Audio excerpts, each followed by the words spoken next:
सो प्रभु का धन्यवाद हो, प्रभु ने हमें दिन भर अपनी उपस्थिति में रखा। हामी प्रभुलाई धन्यवाद दिन्छौँ किनभने उहाँले हामीलाई दिनभरि नै आफ्नो उपस्थितिमा राख्नुभयो और ये शाम का समय फिर दिया है। यो साँझको समय फेरि हामीलाई दिनुभएको छ। जैसे प्रभु अदन में सांझ के समय अपने मनुष्य से मिलने आता था, जसरी त्यो अदनको बगैँचामा साँझको समयमा प्रभु आदमको साथमा भेट गर्नलाई आउनुभयो और प्रभु हमसे भी मिलना मांगता है। अनि प्रभु हामीसँग पनि भेट गर्न चाहना और गर्नुहुन्छ। प्रियो, ये आज हम इस विषय में ध्यान करने वाले हैं प्रियहरू, आज हामी एउटा विषयमा ध्यान गर्नेवाला छौँ और वो है परमेश्वर का जो अंतिम दिनों का प्रोग्राम, इंग्लिश में द लास्ट इवेंट्स बोल सकते हैं। त्यो विषय चाहिँ के हो भन्दा परमेश्वरको अन्तिम दिनको उहाँको कार्यक्रमहरू। क्योंकि प्रभु ने हमें ये बातें भी अपने वचन में लिख कर दी है किनभने परमेश्वरले यो आफ्नै वचनमा लेखेर दिनुभएको छ। और अगर प्रभु ने हमें ये बात लिख कर नहीं दिया होता तो हमारा उद्धार का कोई अर्थ नहीं होता। यदि परमेश्वरले यी कुराहरू चाहिँ लेखेर हामीलाई नदिनु भइदिएको भए हाम्रो उद्धारको केही पनि मतलब हुने थिएन। और इसीलिए जो हम अभी ध्यान कर रहे हैं इज़ेकिएल की किताब और दानियल की किताब, प्रकाशित वाक्य और जो माइनर प्रॉफिट्स, ये सारे अंतिम दिनों के बारे में हमें बताते हैं। अनि यो हामीले जो आधार वचन इजिकियलको पुस्तकबाट हेरि नै रहेका छौँ, अनि दानियलको पुस्तकबाट, प्रकाशको पुस्तकबाट, अनि यो भविष्यवक्ताका साना साना पुस्तकहरूबाट, यी सबै कुराहरूबाट हामी अन्तिम दिनका कुराहरूलाई हेर्न पाउँछौँ।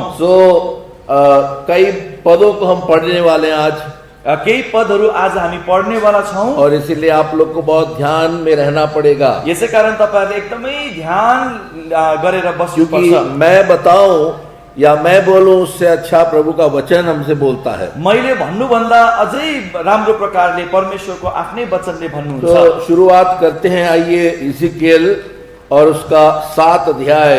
अब हामी सुरु गर्छौं, आउनुहोस् इजिकियलको पुस्तक 7 अध्याय, जहां पर हमें ये चेतावनी दी गई है। हामीलाई यहाँ एउटा चेतावनी दिएको छ। तो प्रियो, आप ध्यान करिए 2 और 3 पद, इज़ेकिएल 7 अध्याय 2 और 3 पद। इजिकियल 7 अध्यायको 2 अनि 3 पदलाई कृपया तपाईहरुले ध्यान गर्नुहोस्।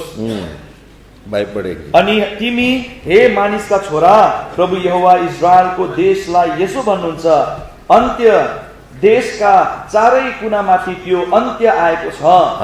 अब तँमाथि त्यो अन्त आएको छ अनि म तँमाथि आफ्नो रिस छोड्ने छु र तेरा चालहरू अनुसार म तेरो न्याय गर्नेछु अनि तेरा सबै घृणित काम कुराहरूका निम्ति म तँलाई बदला दिनेछु। तो इस बात पर ध्यान करिए, एंड इज कम, अंत आया है।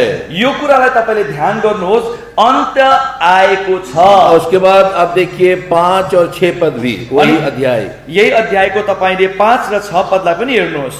प्रभु यहोवा यसो भन्नुहुन्छ, विपत्ति, एउटै विपत्ति, हेर त्यो आएको छ, अन्त्य आएको छ, त्यो आएको छ, त्यो अन्त आएको छ, तेरो निम्ति त्यो बिउजन छ, हेर त्यो आएको छ। देखिए कितने बार कहा है, अंत आ गया, अंत आ गया। हेर्नुहोस् कति धेरै दोहोऱ्याएर भनेको छ, अन्त आएको छ, अन्त्य आएको छ। और इसीलिए परमेश्वर के संदर्भ में, इन रिलेशन टू गॉड, 5 बड़े इवेंट्स परमेश्वर ने संसार में होने दिए हैं। परमेश्वरले नै आफ्नो योजना अनुसार उहाँले 5 वटा मुख्य घटनाहरू संसारमा हुनका निम्ति दिनुभएको छ। जो पहला इवेंट हुआ, परमेश्वर मनुष्य बना, this was a great event. परमेश्वरको सबैभन्दा ठुलो जो घटना उहाँले घटाउनु भयो त्यो चाहिँ हो परमेश्वर मानिस भएर आउनु भएको। पहला तिमोथी उसका 3 अध्याय 16 पद में लिखा है, great is the mystery of godliness, God was manifest in the flesh. पहिलो तिमोथी 3 अध्यायको 16 पदमा भनेको छ, भक्तिको रहस्य यस्तो गम्भीर छ कि परमेश्वर मानिसको शरीरको रूप लिएर आउनु भयो। हमें उसका अर्थ हो या न हो, आज यहाँ पर अगर आप उधार रहित हो, शायद आप इस बारे में ना सोचते हो, लेकिन प्रभु के लिए ये बहुत बड़ी बात है। तपाई अहिले उधार पाउनु भएकाहरू नहुनुहुँदो होला, तर परमेश्वरको निम्ति यो उधारको कुरा चाहिँ यो अति नै ठुलो कुरा हो। और फिर दूसरा जो बड़ा जो इवेंट परमेश्वर ने किया वो था जब परमेश्वर अपना प्राण मनुष्यों के लिए दिया। अनि दोस्रो सबैभन्दा ठुलो घटना परमेश्वरले घटाउनु भएको त्यो चाहिँ हो परमेश्वरले मानिस जातिको निम्ति आफ्नो प्राण दिनु। यूहन्ना उसका 19 और 30 पद में हम साफ लिखा हुआ देखते हैं, प्रभु यीशु ने कहा सब पूर्ण हुआ और उसने अपना प्राण दे दिया। यूहन्नाको सुसमाचार 19 अध्यायको 30 पदमा प्रभु येशू मसीहले भन्नुभयो पूरा भयो, उहाँले सबै कुरालाई पूरा गर्नुभयो और उसने प्राण दे दिया। अनि उहाँले आफ्नो प्राण दिनुभयो। लिखा है ना, पढ़िए। लेखिएको छ यसकारण यूहन्ना 19 अध्यायको 30 पद, यसकारण जब येशूले सिरका लिनुभयो तब उहाँले भन्नुभयो पूरा भयो, अनि उहाँले आफ्नो शिर झुकाएर आफ्नो आत्मा सुम्पिदिनु भयो। ये बहुत बड़ी बात थी प्रियो। यो कति ठुलो कुरा हो प्रियहरू। परमेश्वर ने मनुष्य के लिए अपना प्राण दे दिया। परमेश्वरले मानिस जातिको निम्ति आफ्नो प्राण दिनुभयो। उसके ऊपर हम सबका पाप लादा गया। उहाँको माथि हामी सबैको पापहरू लादियो। अभी अगर एक मनुष्य को यहाँ बिठा दो, मानिलिनुहोस् एकजना मान्छेलाई यहाँ अगाडि राखौं और ये पूरे कंपाउंड का कचरा उसके ऊपर फेंको, यो सारा कंपाउंडको सबै मैला चाहिँ उहाँ माथि फ्याँक्यौं भने, उसके बाद गैंगटोक का मैला लाके उसके ऊपर डालो, गैंगटोक भरिको मैला ल्याएर ऊ माथि फ्याँक्यो भने, उसके बाद पूरा सिक्किम भरिको मैलालाई पनि ल्याएर ऊ माथि खनायो भने, उसके बाद और आगे जा सकते हैं, त्यहाँदेखि अझ अगाडि जान सक्छौं, तो ढेर हो जाएगा। फिर धेरै पो भइपठाउँछ। वेस्ट बंगाल का मैला लाके डाले, वेस्ट बंगाल भरिको मैला ल्याएर ऊ माथि खनायो भने फिर वो क्या हो जाएगा? वो ऊ के हुन्छ? त्यो व्यक्ति वो क्या हो जाएगा? के हुन्छ? उनी उसको मनुष्य बोलेंगे, उसलाई मान्छे भन्छौं, वो एक कचरा बन जाएगा। ऊ आफै नै एउटा मैला भइपठाउँछ। वैसे ही हमारे प्रभु के लिए कहा गया, ही though he knew not no sin, he became sin for us। वो हमारे लिए पाप बन गया, कचरा बन गया। यसै कारणले गर्दा प्रभु येशू मसीहको सम्बन्धमा पनि भनेको छ, उहाँ जसले पापै जान्नु हुन्थेन हाम्रा निम्ति उहाँ पाप बनिनु भयो। या प्रियो, ये गंभीर विषय है। यो कति गम्भीर कुरा छ प्रियहरू। सो ये दूसरी बात थी। यो दोस्रो कुरा थियो। तीसरी घटना जब हमारा प्रभु यीशु मरे हुए में से जी उठा, शैतान को हरा दिया। तेस्रो घटना चाहिँ यो हो जब प्रभु यीशु मसीह मृत्युलाई जितेर बौरेर उठ्नु भयो, शैतानलाई हराउनु भयो। क्योंकि मृत्यु हमारा चौथा दुश्मन है। किनभने मृत्यु चाहिँ हाम्रो चौथो शत्रु हो। या पहला कोरिन्थी 15:31 में लिखा है, पहिलो कोरिन्थी 15 अध्यायको 31 पदमा लेखिएको छ, मृत्यु हमारा दुश्मन है। मृत्यु चाहिँ हाम्रो शत्रु हो। प्रभु ने उस दुश्मन को हरा दिया। प्रभुले त्यो शत्रुलाई पनि हराइदिनु भयो। और हमारे लिए भी सदा के लिए इमोर्टालिटी, अमरता को ले आया। अनि हामीलाई हाम्रा निम्ति उहाँले सधैँभरिको निम्ति अमरतालाई ल्याइदिनु भयो, प्रकट गरिदिनु भयो। जो दूसरा तिमोथी उसके 1 अध्याय और 10 पद में लिखा है। यो कुरा दोस्रो तिमोथीको पत्री 1 अध्यायको 10 पदमा लेखिएको छ। तर यो अहिले हाम्रा मुक्तिदाता यीशु ख्रीष्टको आगमनद्वारा प्रकट भएको छ, जसले मृत्युलाई नष्ट गर्नु भएको छ अनि सुसमाचारद्वारा जीवन र अमरतालाई ज्योतिमा ल्याउनु भएको छ। जो पाप में जाने वाले मनुष्य के लिए अमरता सिर्फ प्रभु देता है। पापमा गइरहेको मानिसलाई केवल प्रभुले मात्रै अमरता दिन सक्नुहुन्छ। और चौथा जो बड़ा घटना परमेश्वर के संदर्भ में, जब प्रभु यीशु स्वर्ग गया। अनि चौथो ठुलो घटना परमेश्वरको सन्दर्भमा चाहिँ हो प्रभु यीशु मसीह स्वर्ग उभिएर जानुभयो। प्रेरित 1 और 11 पद में लिखा है, ए गालिल के लोगों, तुम ऊपर क्या देखते हो? जैसे प्रभु यीशु को तुम्हारे पास से ऊपर ले लिया गया, वैसे ही एक दिन वापस आएगा। कसरी प्रभुले प्रेरितहरूको काम 1 अध्यायको 11 पदमा भन्नुहुन्छ, हे गालिलका मानिसहरू हो, तिमीहरू किन आकाशतिर हेर्दै उभिँदैछौ? तिमीहरूका बीचबाट स्वर्गमा उठाइनु हुने यी नै यीशु यही प्रकारले आउनुहुनेछ, जसरी तिमीहरूले उहाँलाई स्वर्गतिर जाँदै गर्नु भएको देख्यौ। तो प्रियो, प्रभु ऊपर गया।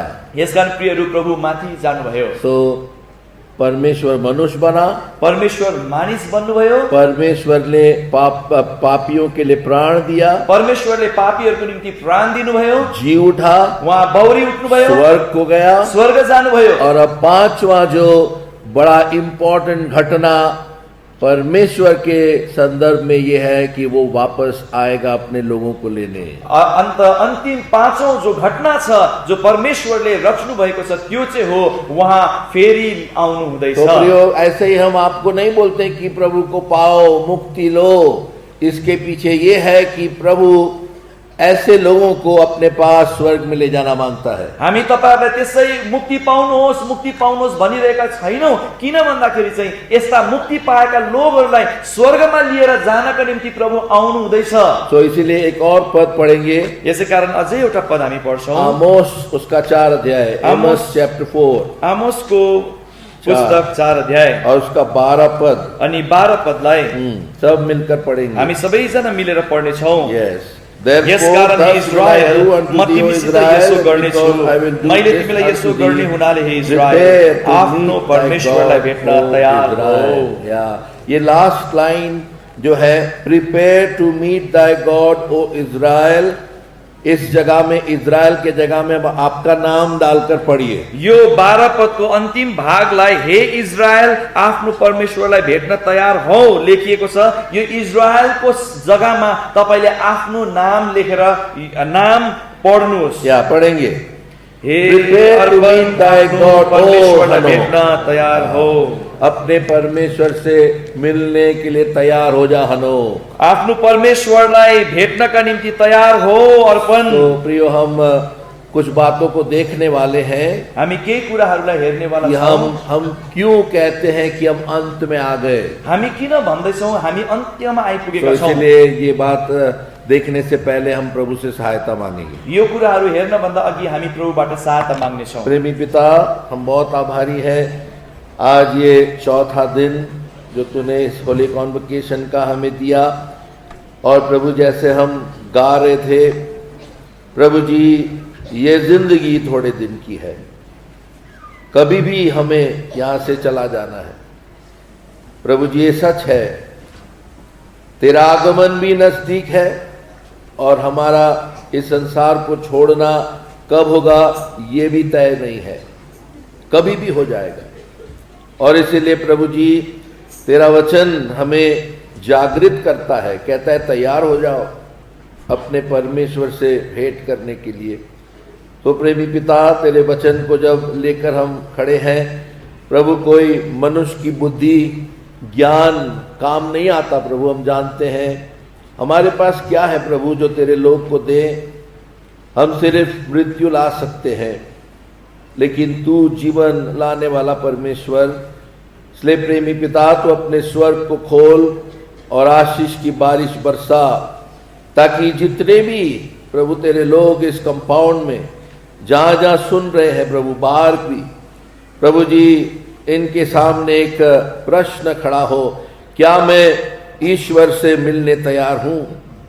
प्रभु जी, तू सहायता कर। तो प्रेमी पिता, हम दोनों को अपने अभिषेक में रख प्रभु जी, अपने सिंहासन के साथ हम जुड़े रहें और प्रभु जी तेरे क्रूस के पीछे हम छिपे रहें। तेरी प्रतिज्ञा प्रभु हम याद करते, यशाया उसका 41, 15 और 14 और 15 पद कहता है, याकूब तू एक कीड़ा है। प्रभु जी, मैं भी मानता हूँ मैं एक कीड़ा हूँ, कीड़े के समान, लेकिन तूने ही उसको कहा, लेकिन मैं तुझे एक तीखा हथियार बनाऊंगा। प्रभु जी, वो हथियार बना ताकि गेहूं और भूसा अलग किया जाए। तो प्रेमी पिता, तेरे हाथों में इस शाम का समय हम सौंपते हैं। हम विश्वास करते प्रभु, तू हमारे बीच में हाजिर है और तू हमें आशीषें देगा। धन्यवाद देते प्रभु, तूने गीतों के द्वारा भी हमें प्रोत्साहन दिया है। कई सुंदर गीत बनाए गए हैं प्रभु जी, इन गीतों के ऊपर तेरी सीलिंग हो। अब वचन के लिए तेरी सहायता मांगते हुए प्रभु जी, तू मांगने से अधिक करने वाला परमेश्वर है, ये विश्वास करते हुए इस प्रार्थना धन्यवाद को प्रभु यीशु के नाम से चढ़ाते, दया से सुनो, ग्रहण कर। आइए हम मरकुस उसका पहला अध्याय और 15 पद पढ़ेंगे। आउनुहोस् हामी मर्कुस सुसमाचार 1 अध्यायलाई पल्टाउँछौं, त्यसको 15 पदलाई पढ्नेछौं। मोस्टली दूसरे आगमन के बारे में हमारे प्रभु यीशु ने ही बातें की थी। सबैभन्दा अधिक रूपमा प्रभु यीशु मसीहले नै आगमनको सम्बन्धमा भन्नुभएको छ। और यहाँ पर भी ये प्रभु यीशु के ही वचन है। यो पनि प्रभु यीशु मसीहकै वचन हो। मरकुस 1 और 15। मर्कुस 1 अध्याय 15 पद। र भन्नुभयो, समय पूरा भएको छ अनि परमेश्वरको राज्य नजिकै आएको छ। पश्चाताप गर र सुसमाचारमा विश्वास गर। ये बात को ध्यान करिए, वचन कह रहा है समय पूरा हो गया। यो वचनलाई तपाईले ध्यान दिनुहोस्, समय पूरा भएको छ। हमारा प्रभु कभी भी कोई व्यर्थ की बातें नहीं करता था। हाम्रो प्रभुले कहिले पनि व्यर्थैको कुरा गर्नु हुन्थेन। ऐसी बातें प्रभु ने कभी नहीं बोली जिसका कोई अर्थ ना हो। प्रभुले यस्तो कुनै पनि कुरा गर्नु भएन जसको अर्थै थिएन। तो प्रभु ने जब बोला समय पूरा हो गया, टाइम इज फुलफिल्ड, इसका मतलब प्रभु कुछ गहरा विचार हमारे सामने रख रहा था। यदि प्रभु यीशुले भन्नु हुँदैछ कि समय पूरा भएको छ भने प्रभुले एउटा गहिरो कुरा बताउन हामीलाई ध्यान गर्नेको चाहना गर्नुहुन्छ। इस चीज को याद रखना और दूसरा एक वचन पढ़ेंगे। यो कुरालाई याद गर्नुहोस् अनि अझै एउटा वचन हामी पढ्छौं। अब मत्ती उसके 24 अध्याय में आइए। मत्ती 24 अध्यायमा आउनुहोस्। और ये भी बड़ी सुंदर बातें जो प्रभु ने बताई थी। प्रभुले भन्नुभएको यो पनि एउटा सुन्दर कुरो थियो। हाँ, आप 2 और 3 पद पढ़िए। 2 र 3 पदलाई पढ्नुहोस्। मत्ती 24 2 और 3। मत्ती 24 को 2 अनि 3। अनि येशूले उनीहरूलाई भन्नुभयो, के तिमीहरू यी सबै कुराहरू देख्दैनौ? म तिमीहरूलाई साँचो भन्दछु, यहाँ एउटा ढुङ्गामाथि अर्को ढुङ्गा छोडिने छैन जुन फ्याँकिने छैन। अनि वहाँ जैतुन डाँडामाथि बस्नु हुँदा चेलाहरू एकान्तमा उहाँ कहाँ यसो भन्दै आए, हामीलाई भन्नुहोस् यी कुराहरूले कहिले हुनेछन् अनि तपाईको आगमन र संसारको अन्त्यको चिन्ह के हुनेछ? प्रभु से चेलों ने पूछा कि ये बातें कब होगी और संसार का अंत कब होगा, बताओ हमें। चेलाहरूले प्रभु यीशुलाई सोध्नु भयो कि यो कुराहरू कहिले हुन्छ, तपाईको आगमन र यो संसारको अन्त कहिले हुन्छ? क्योंकि प्रभु ने कहा कि ये मंदिर जो तुम देख रहे हो उसके ऊपर एक पत्थर नहीं रहेगा। किनभने प्रभु यीशुले उनीहरूलाई भन्नुभयो, यो मन्दिर जो तिमीहरू देख्दैछौ यसको त एउटा ढुङ्गामाथि अर्को ढुङ्गा पनि छोडिने छैन। और ये भी बात जो प्रभु ने बोली थी वो बहुत गहरी बात थी। अनि यो पनि कुरा जो प्रभुले गर्नुभएको यो अति गहिरो कुरो थियो। सो प्रियो, प्रभु धीमे धीमे अपने शिष्यों के सामने जो अंत का जो प्रभु का प्लान है, जो कैलेंडर है, उसको बताना शुरू किया था। प्रभुले बिस्तारै बिस्तारै गर्दै आफ्नो प्रभुको त्यो तालिका अनुसार, त्यो क्यालेन्डर अनुसार आफ्नो अन्त्यको कुराहरूलाई प्रभुले बताउँदै जानु भयो चेलाहरूलाई। अब ये बात जो हम पढ़े अभी मरकुस 1 और 15, समय पूरा हो गया। अहिले जुन कुरा हामीले मरकुस 1 अध्यायको 15 पदमा पढ्यौं कि समय पूरा भएको छ। क्यों प्रभु ने ऐसा कहा? किन प्रभुले यसो भन्नुभयो? जब यशाया उसका 46 अध्याय और 10 पद पढ़ते हैं, यदि आप लोग चलना फिरना मत करो, ये बहुत इंपॉर्टेंट बातें मैं बता रहा हूँ। यशायाको पुस्तक 46 अध्यायको 10 पदमा हामी यो पढिरहेका छौं। यी कुराहरू गम्भीर हो, यसैकारण तपाईहरु कृपया यताउता चलफिर नगर्नुहोस्। क्योंकि आप जब चलते हो तो दूसरों को भी डिस्टर्ब होता है। किनभने जब तपाईं यताउता हिँड्नुहुन्छ तपाईले अरूलाई पनि डिस्टर्ब गर्नुहुन्छ। तो इसीलिए बड़े ध्यान से सुनिए। यसैकारण ध्यानसँग सुन्नुहोस्। क्योंकि अगर नहीं ध्यान से सुनोगे तो जो बातों का कनेक्शन है वो टूट जाएगा, समझ में नहीं आएगा। तपाईले ध्यानसँग सुन्नु भएन भने जुन कुराहरू बताउँदैछु त्यसको सम्बन्ध के हो त्यो नै टुटिन्छ।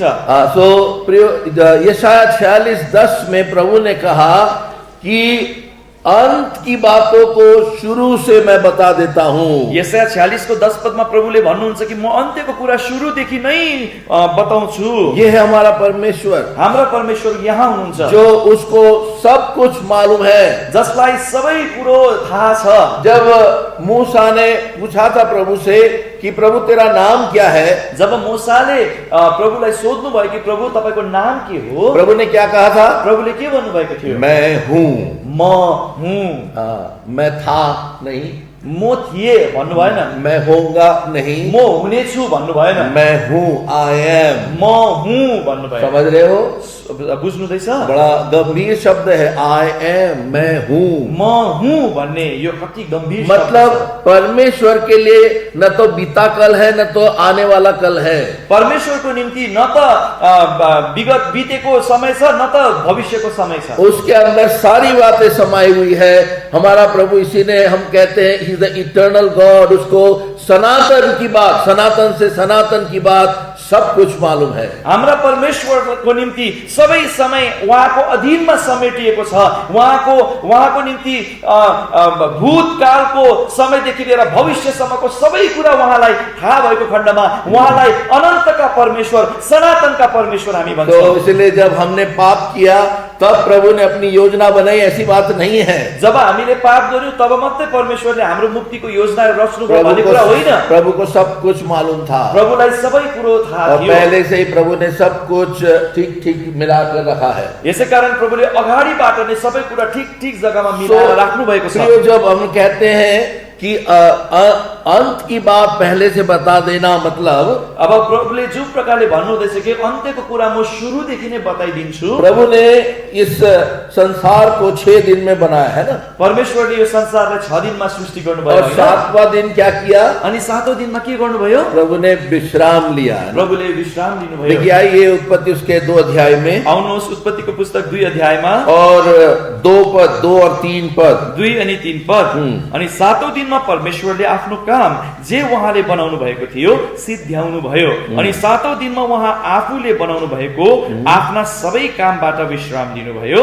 अनि परमेश्वरले 7औं दिनलाई आशीषित पार्नुभयो र त्यसलाई पवित्र तुल्याउनु भयो, किनकि त्यही दिन उहाँले आफ्ना सबै कामबाट विश्राम लिनुभयो जे परमेश्वरले सृष्टि गरेर बनाउनु भएको थियो। 7वां दिन विश्राम का दिन, 7औं दिन चाहिँ विश्रामको दिन, और 7वां दिन पवित्र दिन। अनि 7औं दिन चाहिँ पवित्र दिन। इससे हमें एक आभास मिलता है। योबाट हामीले एउटा कुराको आभास हुन्छ। ये 7 दिन जो है उसका 7 स्टेजेस या डिस्पेंसेशन बाइबल की भाषा में हम कह सकते हैं। अब यो 7 दिनहरूलाई चाहिँ बाइबलको भाषा शैली अनुसार चाहिँ यसलाई 7 वटा युगहरू भनेर भन्न सक्छौं। देखिए इफिसी में पौलुस इस बात को जिक्र करता है। हेर्नुस् त एफिसीको पत्रीमा प्रेरित पावलले यो कुरालाई वर्णन गर्नुहुन्छ। कहता है कि जो युगों से प्रकट नहीं हुआ था, युगौंदेखि प्रकट नभएको कुरो, ये 3 अध्याय का 2 पद, 3 अध्यायको 2 पद, यदि तिमीहरूले परमेश्वरको अनुग्रहको प्रबन्धको विषयमा सुनेका छौ भने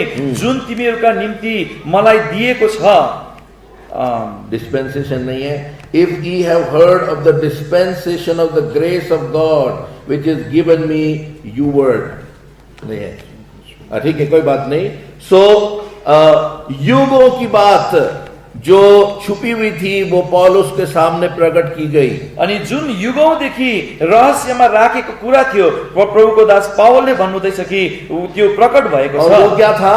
त्यो के थियो? कि अन्य जाति को भी प्रभु जो इजरायली हैं उनके मिरास के अंदर जोड़ेगा। कि अन्य जातिहरूलाई पनि प्रभुले इजरायलीहरूलाई दिनुभएको जो मिरास छ त्यहाँ उनीहरूलाई पनि जोड्नु हुनेछ। तो ये 7 युग में इस पृथ्वी को परमेश्वर ने बांटा है। यसै कारण यो पृथ्वीलाई परमेश्वरले 7 वटा युगहरूमा बाँड्नु भएको छ। तो जो पहला युग था, पहिलो युग जो थियो, आदम को बनाया, वहां से लेकर आदम ने पाप किया, उसको पहला युग कहा जाता है। आदमलाई सृष्टि गर्नु भएकोदेखि लिएर आदमले पाप गरेको समयसम्मको त्यो काललाई चाहिँ पहिलो युग भनिन्छ। हम कह सकते हैं from creation to the fall. त्यो चाहिँ हामी सृष्टिदेखि पतनसम्म भन्न सक्छौं। और उस डिस्पेंसेशन का नाम है डिस्पेंसेशन ऑफ इनोसेंस। यसलाई चाहिँ त्यो युगलाई चाहिँ भनिन्छ ईमानदारीपन, अज्ञानताको युग। हाँ, ये अच्छा शब्द है। और उसके बाद जो दूसरा युग आया, जब पाप मनुष्य ने किया, पाप से लेकर जो जल प्रलय वहां तक का, अब दोस्रो युग चाहिँ हो पापमा पतन भएको समयदेखि लिएर जल प्रलयको समयसम्म। और उस युग का नाम है डिस्पेंसेशन ऑफ कॉन्शियंस, विवेक का युग। अनि त्यो युगलाई चाहिँ भनिन्छ विवेकको युग। मनुष्य विवेक से जानता था, जान ले कि परमेश्वर को क्या पसंद है क्या पसंद नहीं है। यो चाहिँ कुन युग हो भन्दा मान्छेले चाहिँ आफ्नो विवेकमा थाहा गरोस् कि कुन कुरा परमेश्वरलाई मन पर्दछ र कुन कुरा मन पर्दैन। जिस युग में हनोक था, जिस युग में नूह भी था, जुन युगमा हनोक र नुह हुनुहुन्थ्यो, उसके बाद जो तीसरा युग आया, जो जल प्रलय के बाद से लेकर अब्राहम को परमेश्वर ने चुना वहां तक। अनि तेस्रो युग चाहिँ सुरु हुन्छ जल प्रलय सिद्धिएपछि नोहलाई प्रभुले चुन्नु भएको समय,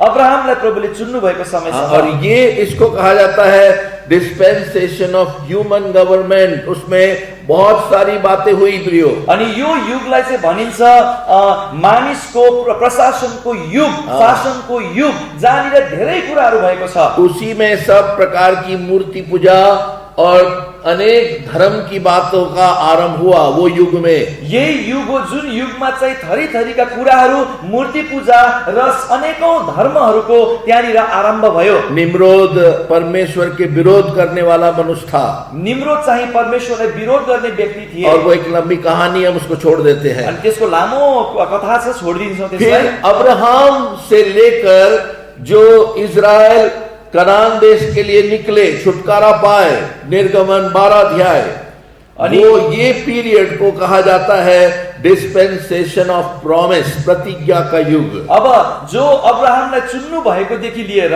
इजरायलीहरूलाई कनान त्यो प्रतिज्ञाको देशमा पुर्याउनु भएको समय कालसम्मको युगलाई चाहिँ प्रतिज्ञाको युग भनिन्छ। तो ये कौन सा युग हुआ? यो कुन चाहिँ युग भयो? चौथा युग। चौथो युग। 4 युग बीत गए, 4 युगहरू बितेर गयो। उसके बाद कौन सा युग आया? त्यसपछि कुन चाहिँ युग आयो?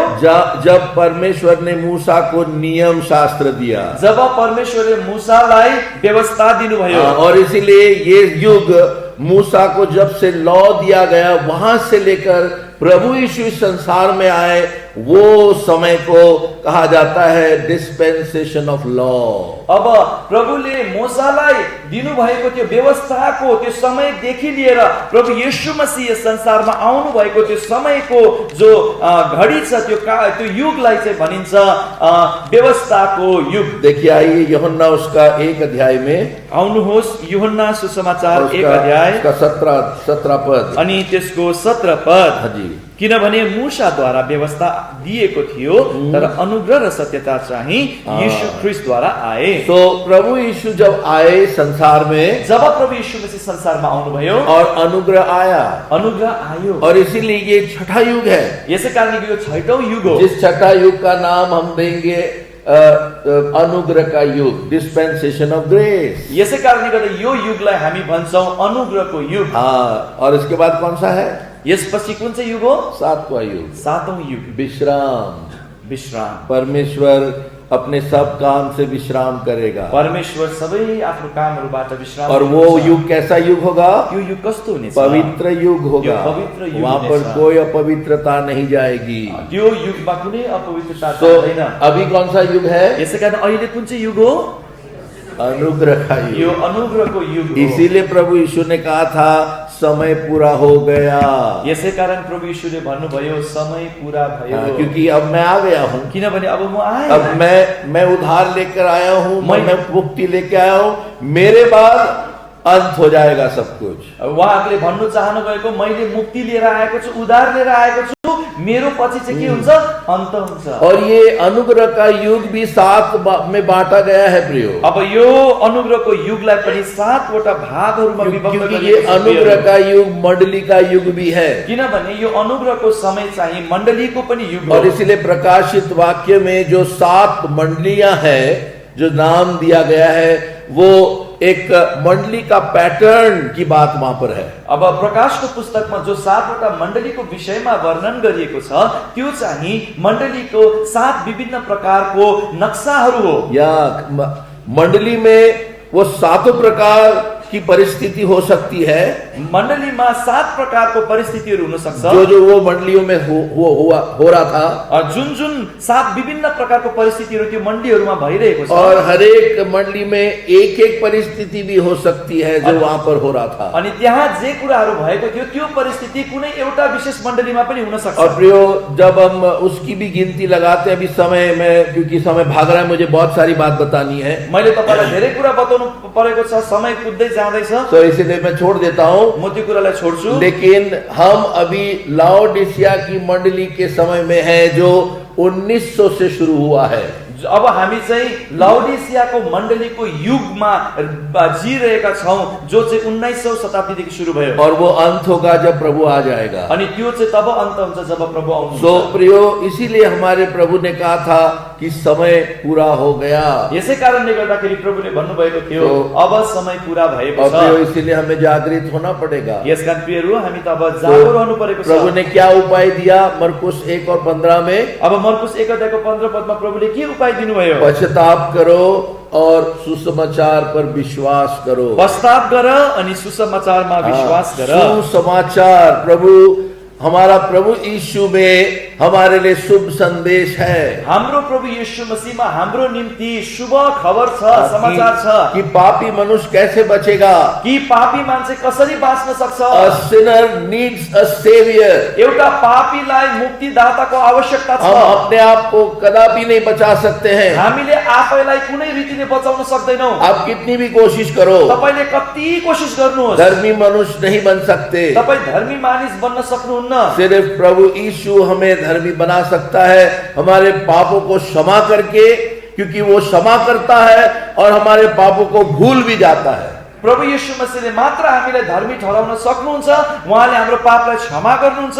उहाँले हाम्रो पापलाई क्षमा गर्नु मात्र हुन्न, तर हाम्रो सबै पापहरूलाई उहाँले बिर्सिदिनुहुन्छ। प्रिय, अभी जो थीम हमारा है, उसका थीम का जो मुख्य विचार क्या है मालूम? क्या के तपाईहरुलाई थाहा छ हामीले जो आधार वचन दिएको छ, यो आधार वचनको एउटा मूल कुरो चाहिँ के हो थाहा छ? मूल बात ये है कि जब परमेश्वर मंडली को और इजराइल को दोनों को अपना जब बना देगा, जब उसके हो जाएंगे, वो समय के लिए प्रभु राह देख रहा है। अनि जुन समयमा प्रभुले इजरायललाई र मण्डलीलाई एक गराउनुहुन्छ, त्यो एक गराएको समयको प्रभुले बाटो हेरिरहनु भएको छ। त्यो समयको उसके लिए वो बोल रहा है कि वो शावर्स ऑफ ब्लेसिंग आने वाला है। यसै कारण प्रभुले भन्नुहुँदैछ कि त्यहाँ आशीषका झरीहरू हुनेछ।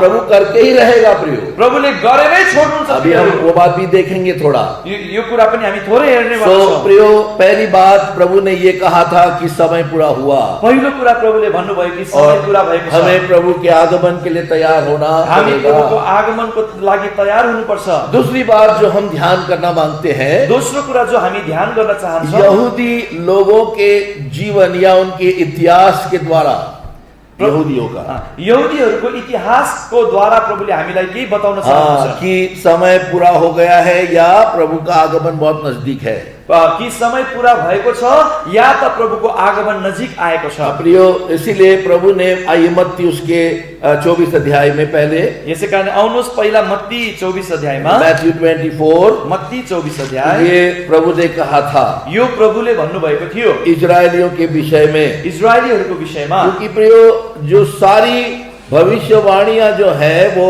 इजरायलियों के साथ ही जुड़ी हुई है, ये याद रखना। यो कुरा तपाईहरुले कृपया याद गर्नुहोस् कि जति पनि भविष्यवाणीहरू छ त्यो चाहिँ इजरायल देशसँग जोडिएको छ। क्योंकि इजरायल प्रभु के चुनी हुई जाति है। किनभने इजरायल चाहिँ प्रभुले चुन्नु भएको जाति हो। अब जो सबसे बड़े युद्ध होने वाले हैं संसार में, जो 3 युद्ध, वो तीनों युद्ध में इजरायल इन्वॉल्व होगा।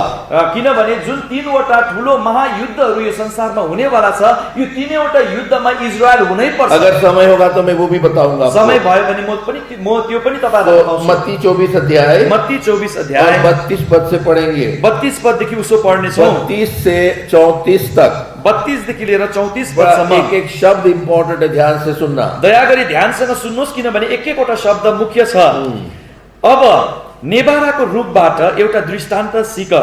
जब यसको हाँगा कोमल भइसकेको हुन्छ र यसले पालुवाहरू हाल्छ, तब ग्रीष्म ऋतु नजिकै रहेछ भनी तिमीहरू जान्दछौ। त्यसरी नै जब तिमीहरूले यी सबै कुराहरू देख्नेछौ, तब यो नजिकै छ, अर्थात् ढोकाहरूमै छ भनी तिमीहरूले जान। म तिमीहरूलाई साँचो भन्दछु, यी सबै कुराहरू पूरा नभएसम्म यो पुस्ता कुनै किसिमले बित्ने छैन। मेरे साथ हो आप या नहीं? मसँग हुनुहुन्छ तपाईहरु? दिन से या नींद आ रही है? निन्द्रा लाग्दैछ कि? अलर्ट रहिए।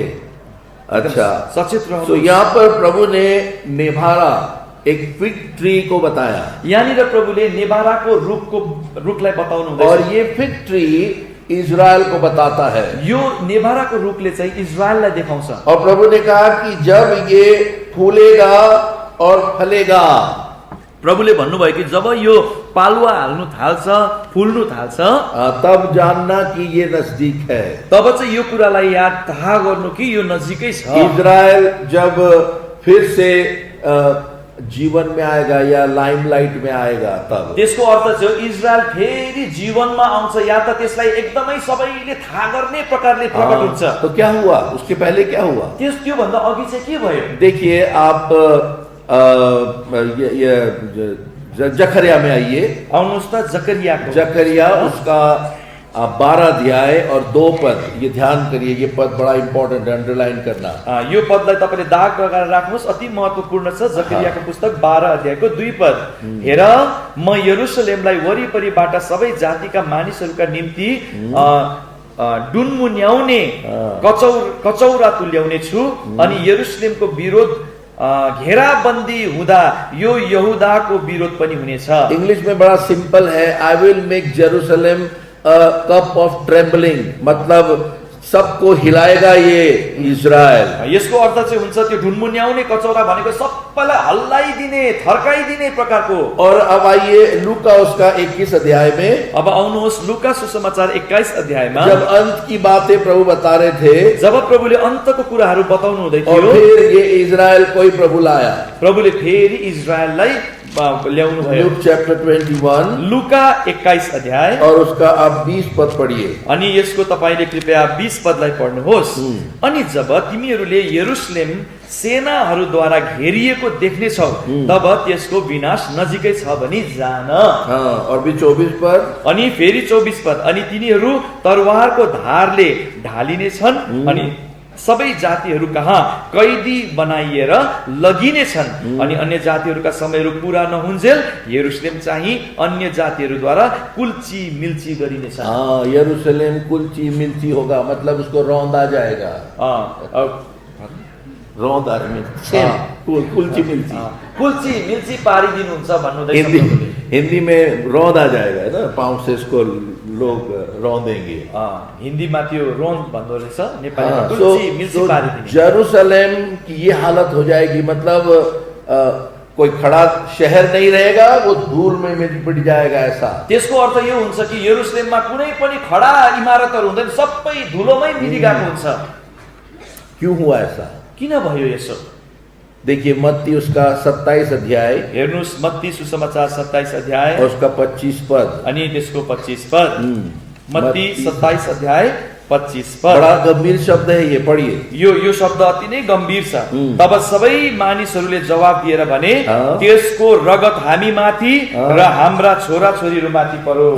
जब प्रभु यीशु को क्रूस पर चढ़ा रहे थे, जब उनीहरूले प्रभु यीशु मसीहलाई क्रूसमा चढाउँदै थे, इजरायली लोगों ने क्या कहा? इजरायलीहरूले के भने? उसका लहू हमारे ऊपर हो, हमारे संतानों के ऊपर हो। उसको रगत हामी माथि र हाम्रा छोरा छोरीहरू माथि परोस्। हम कई बार रफली कुछ भी बोल देते हैं प्रयोग, कोही चोटि त हामी त एकदम खस्रो प्रकारले जे पाए त्यही बोल्छौँ। लेकिन उसका इफेक्ट बहुत गंभीर होता है। तर त्यसको प्रभाव चाहिँ अति गम्भीर हुँदछ। इन लोगों ने मांगा कि हमारे ऊपर प्रभु यीशु का जो लहू हो और हमारे संतान के ऊपर भी हो। उनीहरूले त यस्तो माग गरे, प्रभु यीशु मसीहको रगतको दोष चाहिँ हामी माथि अनि हाम्रो सन्तान माथि परोस्। और उसके बदले में, त्यसको बदलामा परमेश्वर ने इजराइल से कितना प्रेम दिखाया था। प्रभुले इजरायलको पक्षमा कस्तो प्रेम देखाउनु भयो। प्रभु यीशु इजराइल क्यों आया? प्रभु यीशु मसीह इजरायलमै किन आउनु भयो? दूसरे सारा संसार था, संसार में क्यों नहीं आया? संसार यत्रो ठुलो छ, कुनै अरू जग्गामा किन आउनु भयो? प्रभु यीशु यरूशलेम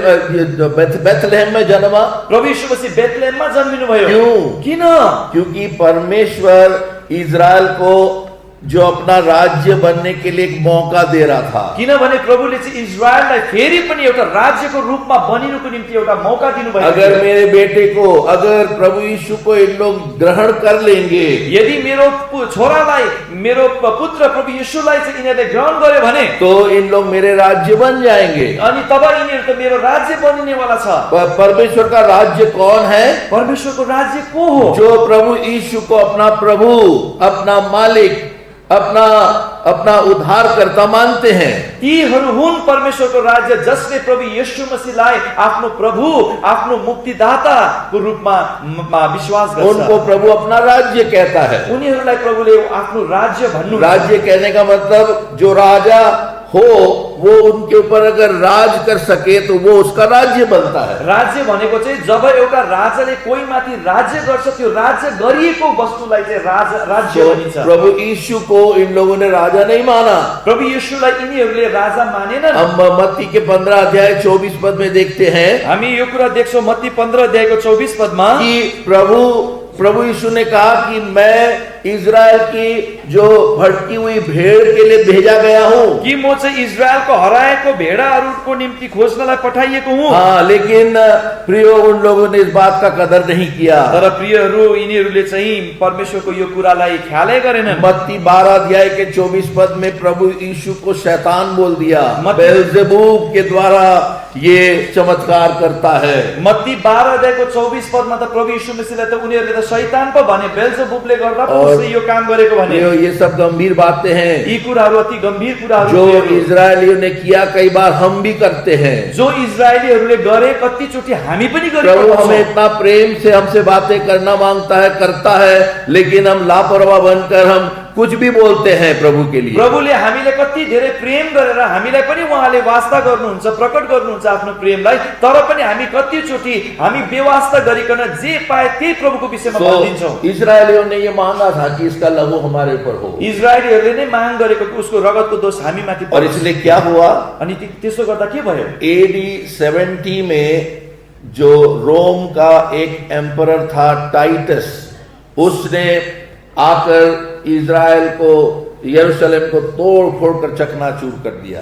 प्रभु यीशु मसीहको मृत्युको 70 वर्ष पश्चात चाहिँ तीतुस भन्ने राजाले आएर पूर्ण प्रकारले यरूशलेमलाई ध्वंस गरे। और उसके बाद 132 AD में और बर्बादी हो गई, क्योंकि उन लोगों ने रिवोल्ट करने की कोशिश की थी। उनीहरूले फेरि पनि विद्रोह जनाउने कोसिस गरेको खण्डमा 132 मा फेरि पनि अर्को विध्वंस आयो। और इजराइल का कोई नाम निशान नहीं रहा। त्यहाँदेखि उसो चाहिँ इजरायलको नाम निशानै रहेन। और इसलिए इजरायली लोग रोम में और अरबों के बीच में, यसै कारणले गर्दा इजरायलीहरू चाहिँ रोमीहरू र अरबीहरूको बीचमा, अभी बाद में जर्मन्स, पछि गएर जर्मनीमा, जहाँ पर हिटलर ने उन लोग को बहुत मारा, बहुत अत्याचार किया, जहाँ गएर चाहिँ हिटलरले चाहिँ उनीहरूलाई यति धेरै अत्याचार गरे। और फिर ऑटोमन एम्पायर, त्यसको पछि ओटोमन साम्राज्यमा, उसमें उन लोग बस भटकते रहे। त्यहाँदेखि उसो उनीहरू त भड्किँदै रहे। देखिए वचन में लिखा है, यो वचनमा लेखिएको छ। होशे में ये भविष्यवाणी की गई थी। होशे भविष्यवक्ताले पनि यो भविष्यवाणी गर्नुभएको 9 अध्याय, होशे 9 अध्याय और 17 पद, अनि त्यसको 17 पद, होशे 9:17, होशे 9 को 17। मेरा परमेश्वरले उनीहरूलाई निकालिदिनु हुनेछ, किनभने उनीहरूले उहाँको कुरा ध्यानसित सुनेनन् अनि उनीहरू जाति जातिका मध्यमा भड्की हिड्ने हुनेछ। प्रभु का वचन हरेक भविष्यवाणी बताया है। परमेश्वरको वचनमा हरेक भविष्यवाणी बताइएको छ। और फिर देखिए आप 3 अध्याय में आइए, वही होशे 3 अध्याय, होशेकै पुस्तकको 3 अध्यायमा आउनुहोस् और 4 पद, अनि यसको 4 पदमा, अनि म त्यसका छोराछोरीहरूमाथि दया देखाउने छुइन, किनकि तिनीहरू वेश्याकर्महरूका छोराछोरीहरू हुन्। नहीं, होशे चैप्टर 3 वर्स 4, माफ गर्नुहोस्, होशे 3 अध्यायको 4 पद, किनभने इजरायलीहरू धेरै दिनसम्म बिना राजा, बिना शासक, बिना बलिदान, बिना मूर्ति, बिना एपोद र बिना गृह देवता रहनेछन्। उन लोग सारे संसार में यहाँ वहाँ तितर बितर हो गए। उनीहरू सारा संसारमा यता उता तितर बितर भए। उनका अस्तित्व नहीं रहा। उनीहरूको अस्तित्वै रहेन। अब क्या होगा? अब के हुन्छ? परमेश्वर के मुंह से क्या निकला था? परमेश्वरको मुखबाट के निस्केको थियो? निर्गमन 19:5 और 6 पद में कहा था, तुम लोग मेरे लिए याजकों का राज्य बनोगे, प्रभु ने कहा था। प्रस्थानको पुस्तक 19 अध्यायको 25 पदमा प्रभुले भन्नुभएको थियो कि तिमीहरू मेरो निम्ति एउटा राजकीय पुजारीको समाज बन्नेछौ। मतलब तुम मेरा राज्य बनोगे, अर्थात तिमीहरू चाहिँ मेरो राज्य बन्नेछौ।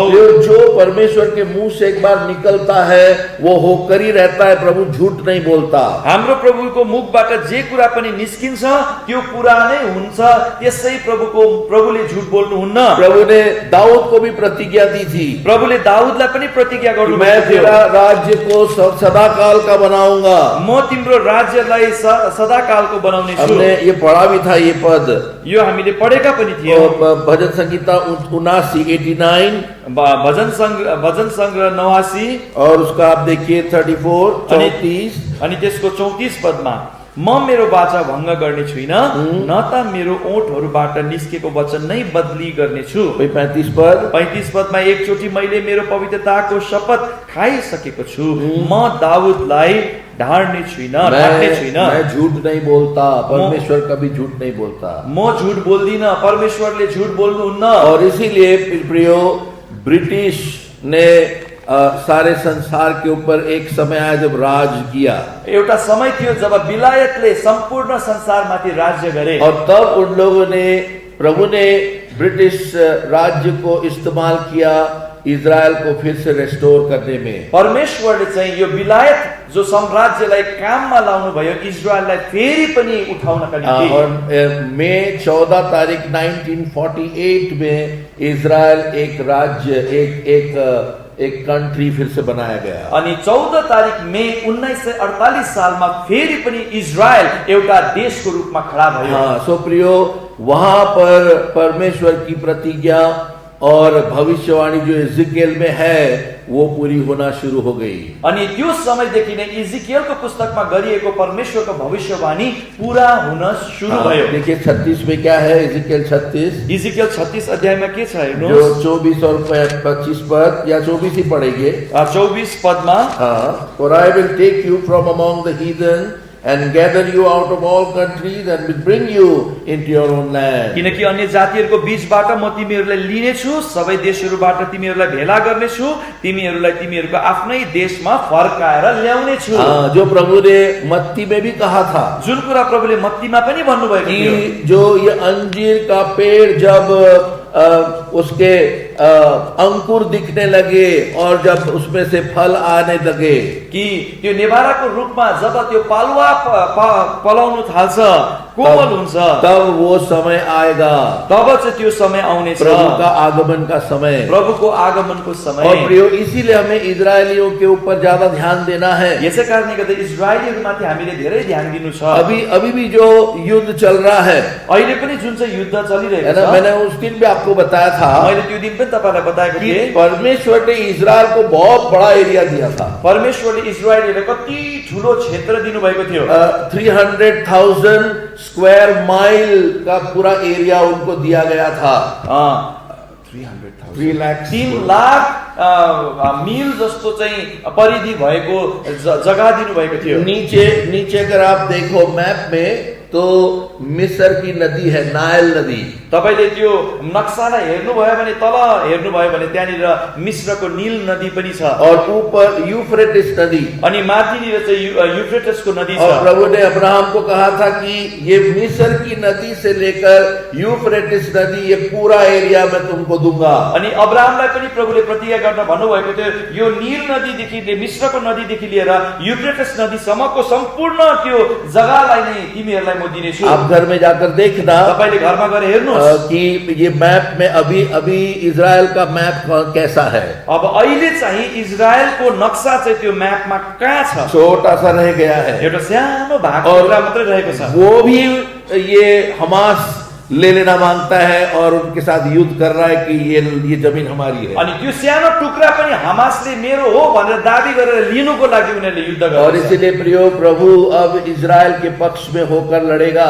यसै कारण अब प्रभु इजरायलको पक्षमा भएर युद्ध गर्नुहुनेछ। मैं बता रहा था 3 युद्ध होने वाले हैं। मैले तपाईलाई भने कि 3 वटा युद्ध हुनेवाला छ, और मुझे लगता है कि ये युद्ध जो है वो उस युद्ध के साथ कनेक्ट होता है, कि मलाई लाग्छ कि यो जो 3 वटा युगमा चाहिँ यो अहिले अहिले भइरहेको युद्ध चाहिँ त्योसँग जोडिएको छ।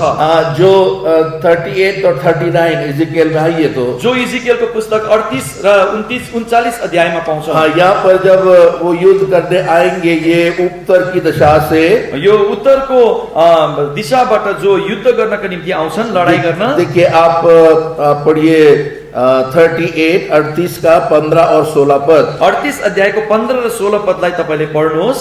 अनि त आफ्नो ठाउँबाट उत्तरी भागहरूदेखि आउनेछस्, त र तसित धेरै जातिका मानिसहरू जो सबैजना घोडाहरूमाथि चढेका हुन्छन्, एउटा ठुलो जमात, एउटा एक शक्तिशाली सेना। अनि त मेरो प्रजा इजरायलको विरोध त्यस देशलाई ढाकिदिन बादल झैं आउनेछस्, यो चाहिँ पछिल्लो दिनहरूमा हुनेछ। ये अंत के दिनों में होगा। यो पछिल्लो दिनहरूमा अन्त। और ये जो पहली लड़ाई है, अनि जो यो पहिलो युद्ध छ, प्रभु ऊपर से लड़ेगा। प्रभु माथिबाट युद्ध गर्नुहुन्छ। देखिए आप पढ़िए 20 पद, तपाईले 20 पदलाई पढ्नुहुन्छ। 20 और 21 20 र 21 पद। र समुद्रका माछाहरू, आकाशका चराहरू, मैदानका पशुहरू, भुइँमा घस्रने सबै जन्तुहरू र पृथ्वीको सतहमाथि बस्ने सबै मानिसहरू मेरो उपस्थितिमा काम्नेछन्। अनि पहाडहरू ढल्नेछन्, भीरहरू लड्नेछन् र हरेक पर्खाल भुइँमा लड्नेछ। अनि मेरा सबै 22 पद 22। अनि महामारी र रगतद्वारा म त्यसको विरुद्ध मुद्दा लड्नेछु। अनि त्यसमाथि, त्यसको दलहरूमाथि, त्यससँग भएका धेरै जातिका मानिसहरूमाथि म बाढ उड्लाउने झरी, ठुला ठुला असिनाहरू, आगो र गन्धक बर्साउनेछु। ये जो लड़ाई, ये आर्मगेदोन नहीं है, ये याद रखना। This is not Armageddon. यो जो युद्धको विवरण छ, यो आर्मगेदोन चाहिँ होइन। ये जो अब जो रिसेंट लड़ाई जो होने वाली है, अब जो हालैमा जो हुने वाला युद्ध छ, और वो युद्ध के बारे में प्रकाशित वाक्य में आप आइए। अनि प्रकाशित वाक्यमा आउनुहोस्। यो युद्धको विषयमा इजराइल का वहां पर भी जिक्र है। यो कुरा चाहिँ इजरायललाई पनि वर्णन गरिएको छ। प्रकाशित 12 अध्याय, प्रकाशको पुस्तक 12 अध्याय, वहां पर लिखा है कि तू उनके साथ लड़ेगा। 17 पद 17 पदमा लेखिएको छ कि तिमी चाहिँ उसको साथमा लड्नेछौ। अनि त्यो अजिङ्गर त्यस स्त्रीसँग रिसायो अनि परमेश्वरका आज्ञाहरू पालन गर्ने र यीशु ख्रीष्टको गवाही कायम राख्ने उसका बाँकी सन्तानसँग लडाई गर्न हिँड्यो। यहाँ पर जो ये पूरा विवरण आप पढ़ेंगे तो ये इजराइल के बारे में है। यो विवरणलाई तपाईले ध्यानसँग पढ्नु भयो भने यो इजरायलको सम्बन्धमा लेखिएको। जो स्त्री है वो इजराइल को बताता है। जो स्त्री यहाँ छ वो त्यसले इजरायललाई देखाउँछ। और उसने उसको निगलने की कोशिश की, शैतान ने लिखा है वहाँ पर। यहाँनिर शैतानले या अजिङ्गरले उसलाई निल्नुलाई कोशिश गर्यो। या आप अगर 15 और 16 पद पढ़ो तो 15-16 पद पढ्दा थाहा पाउँछौ। स्वॉलोड अप लिखा है ना यहाँनिर उसले पढ़िए 16 पद 16 पदमा, अनि पृथ्वीले त्यस स्त्रीलाई सहायता गर्यो, अनि पृथ्वीले आफ्नो मुख खोल्यो र अजिङ्गरले आफ्नो मुखबाट बहाएको बाढी निलिदियो।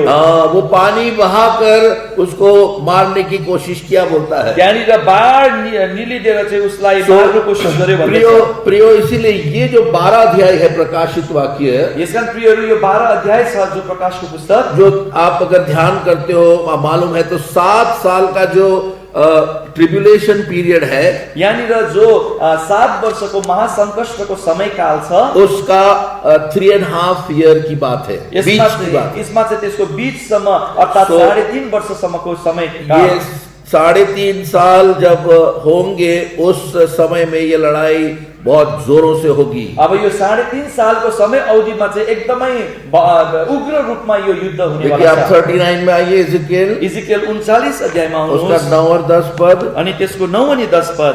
अनि इजरायलका शहरहरूमा बस्नेहरू निस्केर जानेछन्, अनि तिनीहरूले ती हतियारहरूमा ठुला ढालहरू र साना ढालहरू, धनुहरू र काँडहरू, वर्षाहरू र भालाहरूको आगो सल्काउनेछ र तिनलाई जलाउनेछन्, अनि तिनीहरूले तिनलाई 7 वर्षसम्म आगोले जलाइदिनेछन्। ये सब जो लड़ाई का जो सामान जो इकट्ठा हो जाएगा, यो सबै सामानहरू जो युद्धमा प्रयोग गरेको छ, जब यसलाई भेला गरिन्छ, उसको उन लोगों को जलाना पड़ेगा। 7 कितना लिखा है, 7 साल तक जलाते रहेंगे। अनि उनीहरूले भेला गरेको त्यो सबै सरसामान त 7 वर्ष लाग्छ जलाउनु। तो प्रियो, ये वो समय की बात है, यो चाहिँ त्यो समयको कुरो हो जब ट्रिब्युलेशन के बीच में होंगे, जब उनीहरू चाहिँ महासंकष्टको समयको बीचमा हुन्छ। ये जब इजराइल ने एंटी क्राइस्ट के साथ करार किया होगा, वो समय की बात है। यो त्यो समयको कुरा हो जब चाहिँ इजरायलले चाहिँ ख्रिस्ट विरोधीको साथमा एउटा सम्झौता, एउटा बाचा जो बाँध्ने दानियल के 9 अध्याय में बताया गया है कि वो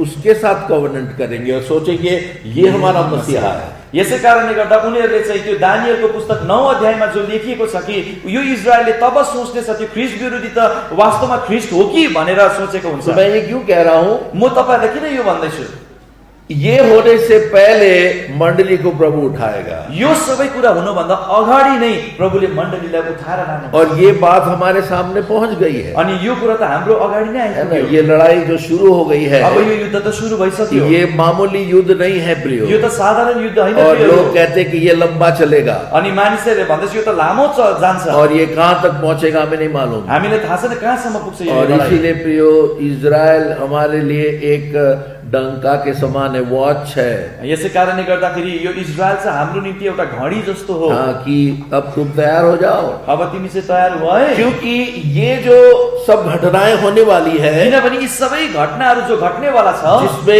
इजराइल बहुत इन्वॉल्व होगा लड़ाई में, जहाँ चाहिँ युद्धमा चाहिँ इजरायल चाहिँ धेरै प्रकारले त्यो समावेश हुनेछ। ये बारे में यिर्मयाह 30 अध्याय और 7 पद में ऐसा लिखा है। यिर्मयाह 30 अध्यायको 7 पदमा यस प्रकारले लेखिएको छ, ये याकूब का दुख है, this is the trouble, Jacob's trouble. यहाँनिर चाहिँ लेखिरहेको छ कि यो त याकुबको संकष्टको समय हो। हाँ, फिर आगे पढ़िए, फिर क्या लिखा है? हाय त्यो दिन कस्तो डरलाग्दो छ, हाँ। यसैले त्यसको त्यो जस्तो अरू कुनै दिन छैन। हाँ। त्यो त याकुबको संकष्टको समय हो, तर त्यसबाट ऊ बचाइनेछ। वो बचाया जाएगा। ये याकूब का दुख है, यो त याकुबको संकष्टको समय, मंडली का दुख नहीं है। यो मण्डलीको दुःख होइन। मंडली को तो प्रभु ले जाने वाला है, प्रभुले त मण्डलीलाई त लिएर जानेवाला हुनुहुन्छ, लेकिन इजराइल भी तो प्रभु का बनना है। तर इजरायल पनि त प्रभुको हुनुपर्ने छ। इजराइल भी एक दिन प्रभु का राज्य हो जाएगा, इजरायल पनि एक दिन प्रभुको राज्य हुनेवाला और छ। इसीलिए प्रभु उनको ये ट्रिब्यूलेशन में, ये लड़ाई में जाने दे रहा है। यसै कारण प्रभुले इजरायललाई चाहिँ यो युद्धमा जानु दिनु हुँदैछ। जो दूसरा युद्ध की बात है वो 16 अध्याय में आता है। अनि जो दोस्रो युद्ध छ त्यो चाहिँ 16 अध्यायमा आउँछ। प्रकाशित 16 अध्याय में प्रकाशित वाक्य 16 अध्यायमा जो युद्ध का नाम है आर्मगेदोन लड़ाई, जुन युद्धलाई चाहिँ आर्मगेदोनको युद्ध और भनिन्छ। उसमें भी इजराइल को सब घेर लिए होंगे। अनि त्यसमा पनि सबैले इजरायललाई घेर्नेवाला छ। आप देखिए, आप पढ़िए इसका 12 पद से। 12 पददेखि उसो यसलाई पढ्दा हामी बुझ्दछौँ। अनि 6औं स्वर्गदूतले आफ्नो कचौरा ठुलो नदी युफ्रेटस माथि खनाए, अनि पूर्वबाट राजाहरूको बाटो तयार होस् भनेर त्यसको पानी सुकिहाल्यो। अनि मैले त्यस अजिङ्गरको मुखबाट, त्यस पशुको मुखबाट र त्यस झुटा भविष्यवक्ताको मुखबाट निस्केका भ्यागुताहरू जस्ता 3वटा अशुद्ध आत्माहरू देखे, किनकि ती चिन्हहरू देखाउने दुष्ट आत्माहरूका आत्मा हुन्, जो सर्वशक्तिमान परमेश्वरको त्यस महान दिनको लडाईमा तिनीहरूलाई भेला गर्नका निम्ति पृथ्वीका र सारा संसारका राजाहरू कहाँ जानेछन्। हेर, ये लड़ाई में इजराइल प्रभु का हो जाएगा। यो युद्धमा चाहिँ इजरायल प्रभुको हुनेवाला या छ। क्योंकि उन लोग अकेले पड़ जाएंगे तब। किनभने त्यो समयमा चाहिँ इजरायल एक्लै हुनेवाला और छ। जो जकरिया 14 अध्याय में लिखा है कि यरूशलेम घेर लिया जाएगा, जुन जकरियामा लेखेको छ 14 अध्यायमा चाहिँ यरुशलेम चाहिँ वरिपरिबाट घेरिनेवाला और छ। तब प्रभु अपने लोगों को मदद करने के लिए नीचे उतरेगा। तब चाहिँ प्रभु चाहिँ आफ्नो लोगहरूलाई सहायता गर्नका निम्ति तलै उत्रेर जकरिया आउनुहुन्छ। 14 अध्याय। जकरिया 14 देखिए, अध्याय। मैं ये सब क्यों आपको बता रहा हूँ? मैले तपाईलाई किन यी कुराहरू बताइरहेको छु? प्रभु ने अपने वचन में सब कुछ लिख कर दिया है हमें, हाम्रो निम्ति परमेश्वरले आफ्नो वचनमा सबै कुरा लेखेर दिनुभएको छ, ताकि हम प्रभु की बातों को माने और तैयार हो जाएं। ताकि हामी प्रभुका कुराहरूलाई मानेर हामी तयार हौं। अब लापरवाही करने का समय नहीं है अब प्रियो। चाहिँ लापरवाही हुने समय छैन हाँ, प्रियहरू। इसीलिए हमने पहले ही पढ़ा आमोस 4:12, अपने परमेश्वर से मिलने के लिए तैयार हो जा। यसकारण अघिबाट नै हामीले आमोस 4 अध्यायको 12 पदमा पढिसकेका छौं कि आफ्ना परमेश्वरसँग भेट हुनलाई तयार हुआ। देखिए आप जकरिया 14 अध्याय, जकरिया 14 अध्याय और 3 पद से पढ़िए। अनि 3 पददेखि उसो, तब परम प्रभु निस्कनु हुनेछ र लडाईको दिनमा उहाँले लडाई गर्नु भए झै ती जातिहरूको विरोध लडाई गर्नु हुनेछ। अनि त्यस दिन उहाँका पाउहरू जैतुन डाँडामाथि उभिनेछन्, जुन यरुशलेमको सामु सामु पूर्वपट्टि अवस्थित छ। सो प्रभु उतर आएगा अपने लोगों को बचाने। आफ्नो लोगहरूलाई बचाउनको निम्ति प्रभु ओर्लेर आउनुहुन्छ। और 12 अध्याय में आइए अनि 12 अध्यायमा और आउनुहोस् 10 पद, अनि यसको 10 पद जो इज़िकेल में भी लिखा है, जो कुरा इजिकेलमा पनि प्रभु लेखिएको अपना छ। आत्मा उड़ेलेगा उनके अंदर प्रभुले उनीहरुमा आफ्नो आत्मालाई खनाउनुहुन्छ और उन लोग प्रभु को पहचान लेंगे। अनि उनीहरु तब चाहिँ उनीहरुले प्रभुलाई चिन्नेछन्। अरे ये तो हमारा मसीहा है। अरे उहाँ त हाम्रो मसीहा हुनुहुन्छ। देखिए पढ़िए 10 पद 12 10 पद, अनि म दाउदको घरानामाथि र यरुशलेमका बासिन्दाहरूमाथि अनुग्रह पाउने र बिन्तीहरू चढाउने आत्मा खन्याउने छु। अनि उनीहरूले मलाई निहार्ने छन् जसलाई उनीहरूले छेडेका थिए अनि आफ्नो एकमात्र छोराका निम्ति बिलाप गरे झैं उहाँका निम्ति बिलाप गर्नेछन्। अनि जेठा छोराका निम्ति शोकित भए झैं उनका निम्ति शोकित हुनेछन्। ये पद में 2 काल है प्रियो। यो पदमा चाहिँ 2 वटा समयकाल छ। एक समय जब उन लोगों ने प्रभु को भेदा था एउटा समय जुन समयमा उनीहरूले प्रभु यीशु मसीहलाई छेडेका थिए और काफी साल निकल गए, कितने समय निकलने के बाद अब वो समय आया जब उन लोग उसके लिए पश्चाताप कर रहे हैं। अनि अब चाहिँ कति वर्ष बितेर गयो प्रभुले उनीहरूले छेडेको, अब समय आउँदैछ त्यो कुरोको निम्ति उनीहरूले पश्चाताप गर्न सुरु गर्दैछन्। They will mourn। उनीहरू पश्चाताप शोकित हुनेछन्। जैसे अपने बेटे के लिए कोई दुखी होकर रोता है वैसा रो रहे हो। जो आफ्नो छोरोको निम्ति शोकित भएर रुन्छ त्यसरी उनीहरू शोकित और हुन्छन्, तब विलाप गर्छन्। प्रभु उनको प्यार से आलिंगन करेगा। तब प्रभुले माया गरिकन प्रेम गरिकन उनीहरूलाई अँगाल्नुहुन्छ। और इजराइल बचाया जाएगा। तब इजरायल बचाइनेछ। देखिए रोमी 11 अध्याय में आइए, हेर्नुहोस् रोमी 11 अध्यायमा आउनुहोस् और उसका 26 पद, अनि त्यसको 26 जहाँ पद, पर पौलुस ने ये दर्शन पाकर लिखा। जुन दर्शन पावलले पाएपछि उहाँले यसो लेख्नुहुन्छ। रोमन्स 11:26 रोमी 11 को 26, अनि यसरी सारा इजरायलले मुक्ति पाउनेछ जसरी लेखिएको छ, छुटकारा दिनुहुने सियोनबाट आउनुहुनेछ र याकुबबाट अभक्ति हटाउनुहुनेछ। ये है शावर्स ऑफ ब्लेसिंग। यो हो आशीषको झरी। जब इजराइल भी रिकवर हो गया, जब इजरायल पनि पुनर्स्थापित हुन्छ। प्रभु मंडली को तो अपना बनाएगा ही, प्रभुले अपनी तो दुल्हन बनाएगा, बना दिया है। प्रभुले त आफ्नो बनाउनु भयो, मण्डलीलाई आफ्नो दुलही बनाउनु भयो। पर प्रभु का ध्यान इजराइल के ऊपर भी है। तर प्रभुको ध्यान त इजरायलमाथि पनि छ। अपने चुनी हुई जाति को कैसे छोड़ेगा वो? प्रभुले आफ्नो चुन्नु भएको जातिलाई कसरी छोड्नु? और इसीलिए प्रभु उनके लिए उनके पक्ष में लड़ेगा। यसै कारण आर्मगेदोन लड़ाई। यस कारणले गर्दा प्रभु चाहिँ उनीहरूको निम्ति लडाई गर्न आउनुहुन्छ आफ्नो बनाउनको लागि। उसके बाद अंतिम लड़ाई हम देखते हैं, अनि अन्तिम लडाई हामी देख्छौं 20 अध्याय में जब शैतान प्रभु के साथ लड़ने फिर खड़ा होगा। जब शैतान परमेश्वरसँग लडाई गर्नको निम्ति खडा हुन्छ। 20 अध्याय प्रकाशको पुस्तक देखिए 8 पद, 8 पद, 20 अध्याय का 8 पद, 20 अध्याय 8 पद। अनि पृथ्वीका चारै कुनामा भएका जातिहरूलाई गोग र मागोगलाई लडाईका लागि भेला गर्नलाई त्यो धोका दिन निस्केर आउनेछ। शैतान फिर खड़ा होगा। शैतान फेरि खडा हुन्छ। अब देखिए आगे पढ़ते जाइए। अनि अगाडि बढ्दै जाँदा तिनीहरूको संख्या समुद्रको बलुवा जतिकै हुन्छ। अनि तिनीहरू पृथ्वी ढाकी अघि बढे र पवित्र जनहरूको छाउनी र प्रिय शहरलाई घेरा हाले। अनि स्वर्गदेखि परमेश्वरबाट आगो झर्यो र तिनीहरूलाई भस्म पार्यो।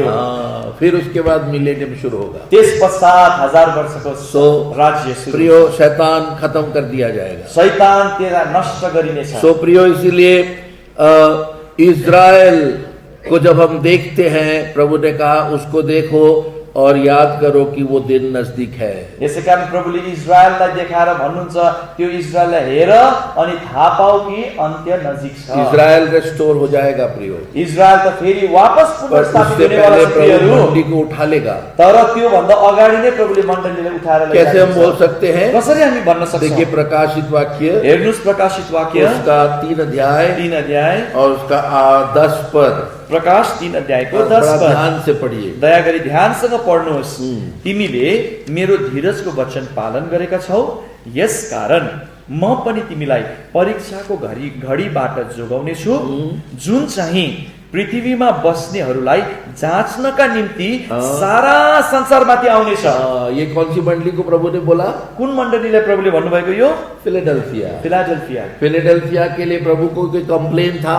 फिलाडेल्फियाको विषयमा प्रभुलाई केही गुनासो थियो? तूने ऐसा किया है, तिमीले यसो गर्यौ? कुछ नहीं, केही छैन। जयवंत मंडली थी। यो जयवंत मण्डली और थियो। जयवंत मंडली को प्रभु कह रहा था कि मैं तुझको जो ये सारे संसार को परखने आने वाली विपत्ति है उससे बचा लूंगा। अनि यो विजयी मण्डलीलाई चाहिँ प्रभुले प्रतिज्ञा गरेर भन्नुहुँदैछ कि सारा संसारमाथि आउने जो यो विपत्तिको घडी छ त्योबाट चाहिँ म तिमीलाई बचाउँछु। देखिए और एक वचन है, अझै एउटा वचन छ, आप यशायाह उसके 26 अध्याय में आइए। यशायाहको पुस्तक 26 अध्यायमा आउनुहोस्। और वहां पर भी यही बात बताया है, त्यहाँ पनि यही कुरा बताइएको छ। 20 और 21 पर। अनि 20 र 21 पदमा, हे मेरा प्रजा हो, आओ आफ्ना कोठाहरूभित्र पस, आफ्नो पछि आफ्ना ढोकाहरू थुन, क्रोध नहटुन्जेल थोरै क्षणसम्म लुकी बस, किनकि हेर पृथ्वीका बासिन्दाहरूलाई तिनीहरूको अधर्मका निम्ति दण्ड दिनलाई परमप्रभु आफ्नो ठाउँबाट निस्केर आउनुहुन्छ।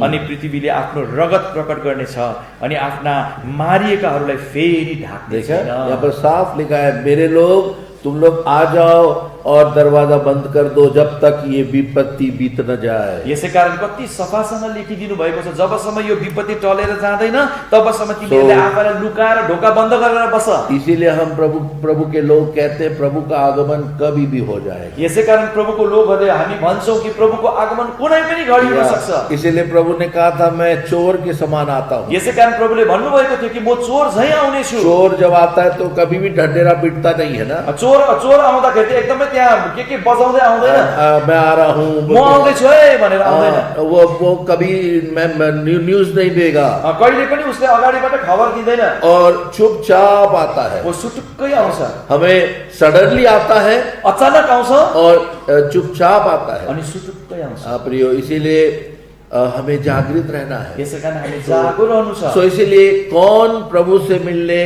के लिए जाएंगे?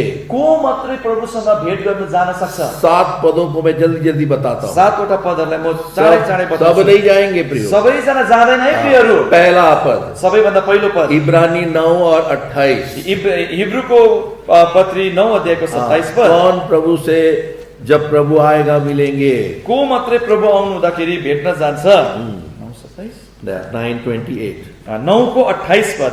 उसरी नै ख्रीष्ट पनि धेरैका पापहरू बोक्नका निम्ति पहिलो पल्ट बलि चढाइनु भयो अनि उहाँको बाटो हेर्नेहरू कहाँ मुक्तिका निम्ति उहाँ दोस्रो पटक बिना पाप देखा। जो प्रभु के आगमन की बाट जोते हैं वो उनके लिए प्रभु आ रहा है। अब प्रभु चाहिँ उहाँको आगमनको बाटो हेर्नेहरूको निम्ति मात्रै आउनुहुन्छ। आप एंटी क्राइस्ट का बाटो देख रहे हो या प्रभु यीशु का बाटो देख रहे हो? तपाईँ के ख्रीष्ट विरोधीको बाटो हेर्नु हुँदैछ कि ख्रीष्ट यीशुको बाटो हेर्नु हुँदैछ? क्योंकि लोगों को बहुत न्यूज बड़ा पसंद है, किनभने मान्छेलाई चाहिँ खबर साह्रै मन पर्छ। अरे ये एंटी क्राइस्ट यही होगा, यही नै होला ख्रीष्ट विरोधी। एंटी क्राइस्ट के पीछे पड़े रहते हैं। मान्छे त ख्रीष्ट विरोधीको पछाडि लागिरहेको छ।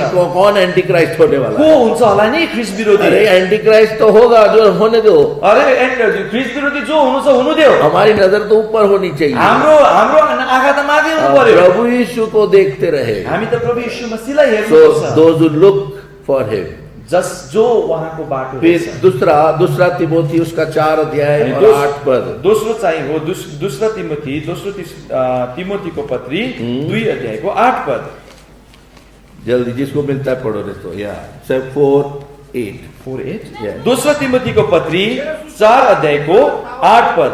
अब उपरान्त मेरो लागि धार्मिकताको मुकुट राखिएको छ जुन चाहिँ धार्मिक न्यायकर्ता प्रभुले त्यस दिन मलाई दिनुहुनेछ र मलाई मात्र होइन तर उहाँको आगमनलाई प्रिय मान्ने सबैलाई पनि दिनुहुनेछ। वो पद में हमने देखा जो देखते हैं सिर्फ प्रभु के आगमन की बाट जोते हैं। अघिको पदमा हामीले हेर्यौं कि जसले उहाँको आगमनको बाटो हेर्छ। लेकिन ये ग्रुप थोड़ा डिफरेंट हो गया। अब यो दल त अलिकति अर्कै भयो। जो उसके आगमन को प्रिय जानते हैं, जसले उहाँको आगमनलाई प्रिय मान्छ। हम लोग यहाँ आ रहे थे, हामी यहाँ आउँदै थियौं, है ना, कन्वोकेशन में आ रहे हैं, सबै कन्वोकेशनमा आउँदै छ। तो कितने लोग हमारी बाट जो रहे थे, कतिले मेरो बाटो हेर्दै थियो। लेकिन कितने लोग हमारे आगमन को प्रिय जान रहे थे। तर कतिले त म आउँदै छु भनेर त प्रिय ठानिरहेको थियो। तो ये दर्जा है डिफरेंट, यो अलग अलग स्तर हो। फिर अब तीसरा आप देखिए, फेरि अब तेस्रो कुरा हेर्नुहोस्, मत्ती उसका 25 अध्याय, मत्ती 25 अध्याय उसका 10 पद, अनि मत्ती 25 अध्यायको 10 पद।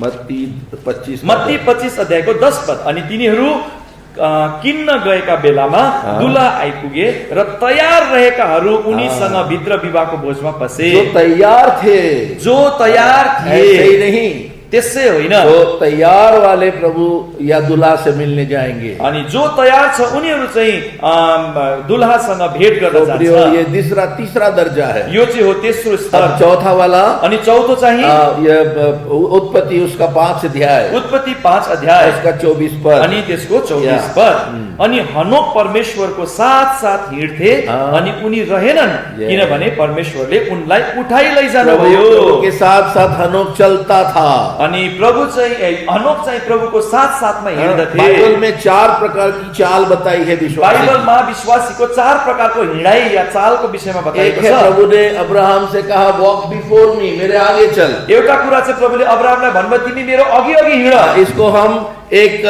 बच्चे की चाल बोलते हैं। यसलाई हामी एउटा सानो नानीको हिँडाइ भन्न सक्छौँ। बच्चा जब छोटा होता है लड़खड़ाता है ऐसे करके, सानो नानी जब हिँड्छ ऊ यताउता ढलिन्छ कि भनेर हिँड्छ। उसको हम आगे रखते हैं और हम पीछे चलते हैं। उसलाई हामी अगाडि हिँडाउँदै हामी पछाडि तो पछाडि हुन्छौँ। अब्राहम की भी हालत वही थी। अब्राहमको पनि यस्तै अवस्था थियो। 99 वर्ष का तो हुआ था, 99, 99 वर्षको त पुग्नु भयो उहाँ। लेकिन आत्मिक रूप से बच्चा था, तर आत्मिक रूपमा त उनी त सानो बच्चा क्योंकि थिए। उसने इस्माइल को जन्म दे दिया। किनभने उहाँले त इस्माइललाई पो जन्म दियो। शरीर का काम कर डाला उसने। उहाँले त शरीरको काम गरी पठाउनु ये जो भयो। शरीर के काम करते हैं उनको प्रभु आत्मिक रूप से बच्चा बोलता है। जसले शरीरको काम गर्छ उसलाई आत्मिक रीतिले प्रभुले बच्चा तो भन्नुहुन्छ। मेरे आगे चल बोलता है प्रभु। यसै कारण प्रभुले उहाँलाई भन्नुभयो मेरो अगाडि हिँड। दूसरा जो चाल है प्रभु कहता है मेरे पीछे चल। दोस्रो हिँडाइ जो छ चाल छ प्रभुले भन्नुहुन्छ मेरो पछि हिँड। यहोशू और काले प्रभु के पीछे पीछे चले बोलता है। यहाँ लेखिएको छ यहोशू र कालेब चाहिँ प्रभुको पछि पछि हिँडे। और उसके बाद ये चाल आती है तीसरी। अनि त्यसपछि चाहिँ यो चाल हिँडाइ आउँछ तेस्रो। पीछे पीछे चलने वाली चाल डिसाइपल्स वॉक है। अनि जो पछाडि पछाडि हिँड्छ त्यसलाई चाहिँ एउटा चेलाको हिँडाइ भन्छ। और फिर साथ साथ चलने वाली चाल फ्रेंड्स वॉक। अनि साथ साथमा हिँड्ने चाहिँ हो एउटा मित्रको हिँडाइ। मतलब फ्रेंड मतलब दोनों का मन मिलता है। मित्रहरू भनेको चाहिँ दुईजनाको मन मिल्छ। हनोक का मन प्रभु के साथ मिलता था, प्रभु का मन हनोक के साथ मिलता। हनोकको मन प्रभुसँग मिल्थ्यो, प्रभुको मन हनोकसँग मिल्थ्यो। इतना ज्यादा उन लोग जुड़ गए थे। यति धेरै उनीहरू और जोडिनु भएको इसलिए थियो। प्रभु ने कहा हनोक अब तू ऊपर ही आ जा। अनि यसै कारण प्रभुले हनोकलाई अब तिमी त माथि नै आऊ। तो इसीलिए जो प्रभु के साथ साथ चलते प्रभु उनको उठा लेगा। जो प्रभुको साथ साथमा हिँड्छ उनीहरूलाई प्रभुले उठाउनुहुन्छ। पांचवा अनि पाँचौं चाहिँ पहला पत्रस 4 और 7। पहिला पत्रुस 4 अध्यायको 7 पद। तर सबै कुराहरूको अन्त्य नजिकै आएको छ, यसकारण सचेत हो र प्रार्थनाका निम्ति जागा रहो। जो जागते रहते हैं और प्रार्थना करते हैं प्रिय। जो जागो रहन्छन् र प्रार्थना गर्छन् प्रियहरू। इज़िकिएल में कहा गया है, इजिकियलमा पनि लेखिएको छ 9 अध्याय में, 9 अध्यायमा जो प्रार्थना करते हैं जसले प्रार्थना गर्दछ उनको तू उनके ऊपर एक चिन्ह लगा बोलता है प्रभु। प्रभुले भन्नुहुन्छ कि जो जसले प्रार्थना गर्दछ उनीहरूमाथि छाप लगाऊ। और जब विपत्ति आएगी जब विपत्ति आउँछ तो देखना उनके ऊपर वो विपत्ति ना हो। अनि जब विपत्ति आउँछ याद गर्नु कि उनीहरूमाथि छाप लागेको माथि विपत्ति नहोस्। इज़िकिएल के 9 अध्याय 4 पद और 6 पद में बात लिखी है। इजिकियल 9 अध्यायको 4 पद र 6 पदमा यो कुरा अभी समय लेखिएको नहीं छ। है इसलिए हम छोड़ दे रहे समय हैं। नभएकोले हामी तो यसो छोड्छौं। उसका मतलब क्या हुआ? यसको अर्थ के हुन्छ? जो प्रार्थना में रहते हैं, जो प्रार्थनामा लागिरहन्छन् वो प्रभु पहचानता है उनको, ये है मेरे लोग जो मुझे पुकारते हैं। मलाई प्रार्थना पुकारा गरिरहनेहरूलाई चाहिँ म चिन्छु भनी तो प्रभु भन्नुहुन्छ। वो लोग प्रभु से मिलने जाएंगे। उनीहरू चाहिँ प्रभुसँग भेट गर्न जान्छन्। इसीलिए कहा गया है कि जो प्रेयर मीटिंग है वो रियल चर्च है। अनि यसै कारण बताइन्छ कि जो प्रार्थना सेवामा आउँछ त्यो चाहिँ वास्तविक मण्डली हो। हम लोग प्रार्थना मीटिंग को बहुत हल्का गिनते हैं। हामी प्रार्थना सेवालाई एकदमै हल्का ठान्छौँ हम हैन। सोचते हैं कि दूसरे लोग कर लेंगे। अरे अरूहरूले गर्छन् नि भन्छौँ हामी। प्रियो, सावधान रहो, वॉच एंड प्रे। होशियार रहनुहोस्, प्रभुको वचनले भन्दै सचेत रहनुहोस्, जागो रहनुहोस्, प्रार्थना गर्नुहोस्। क्या पढ़ा हमने? पहला पत्रस 4 का 7, अंत आया है इसीलिए जागते रहो और प्रार्थना करो। हामीले पहिलो पत्रुस 4 अध्यायको 7 पदमा के पढ्यौं? अन्त्य नजिकै आएको छ, यसै कारण सचेत हो र प्रार्थनाका लागि जागा रहो। अभी छठी बात, अनि छैटौं कुरा ये पहला थेसलोनी 5 का 23। पहिलो थिस्सलुनीकी 5 अध्यायको 23 पद। अब शान्तिका परमेश्वर आफैले तिमीहरूलाई पूर्ण रूपले पवित्र पारेका हुन् अनि तिमीहरूको सम्पूर्ण आत्मा, प्राण र शरीर हाम्रा प्रभु यीशु ख्रीष्टको आगमनसम्म दोष रहित अवस्थामा सुरक्षित राखिएका हुन्। ब्लेमलेस, दोष रहित दोष रहित जो है वो प्रभु को मिलने जाएंगे। जो दोष रहित छ उनीहरू प्रभुलाई भेट्न जान्छन्। और एक बात जो पतरस बोलता है, पत्रुसले अझै एउटा कुरा भन्नुहुन्छ, तो ये 7वीं बात है। यो 7औं कुरा, दूसरा पतरस 3 अध्याय, दूसरा पत्रुस 3 अध्याय और उसका 14 पद, अनि त्यसको 14 पद। 13 पद में कहता है हम नया आकाश नई पृथ्वी के बाट जोते हैं, अनि 13 पदमा भनिएको छ कि नयाँ आकाशहरू र नयाँ पृथ्वीको बाटो और हामी हेर्दछौँ इसलिए कैसा बनना चाहिए। अनि कस्तो हामी बन्नुपर्छ।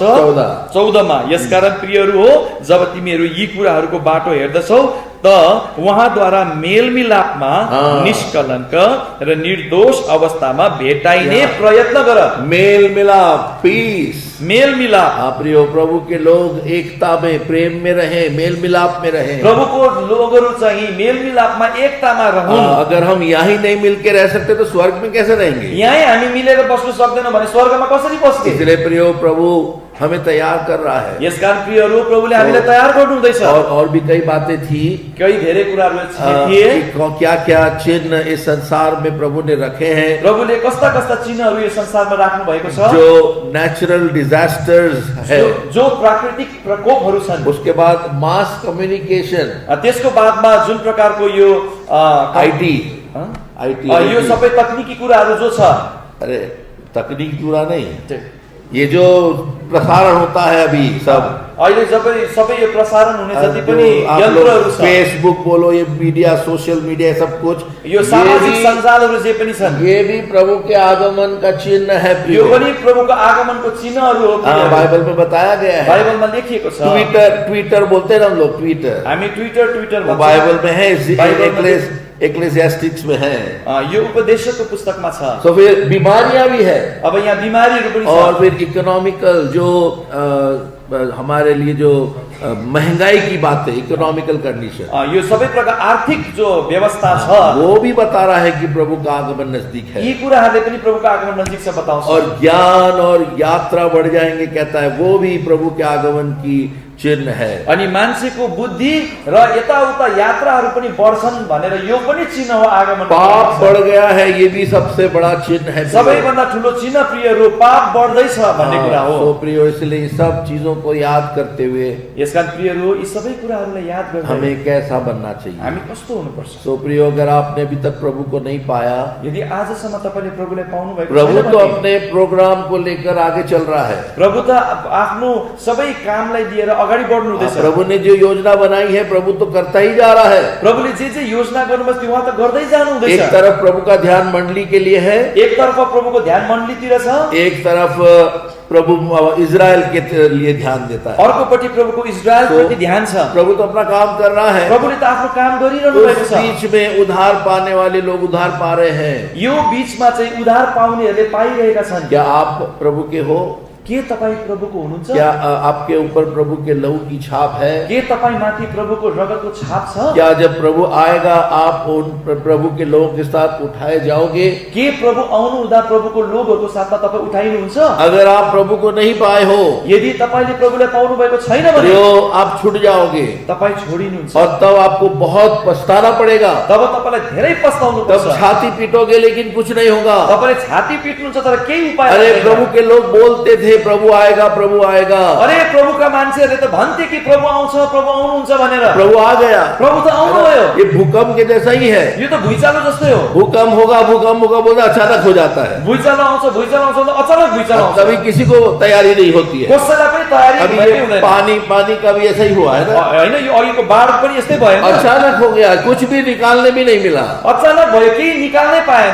इसलिए हम इन बातों से चेतावनी लें। यसकारण यी कुराहरूबाट हामीले चेतावनी लियौं। प्रभु हमें तैयार करना मांगता है। प्रभुले हामीलाई तयार गर्न चाहनुहुन्छ। प्रार्थना करेंगे, प्रार्थना गर्नेछौँ। और अपने हृदय को देखो प्रियो, दया गरी प्रियहरू आफ्नो हृदय ये तैयारी सबके लिए है। यो तयारी सबैको लागि हो। क्योंकि हम सभी कहीं न कहीं चूक जाते हैं। किनभने हामी सबैजना कहीँ न कहीँ चुक्छौँ। खामोश रहिए, चुपचाप रहनुहोस्।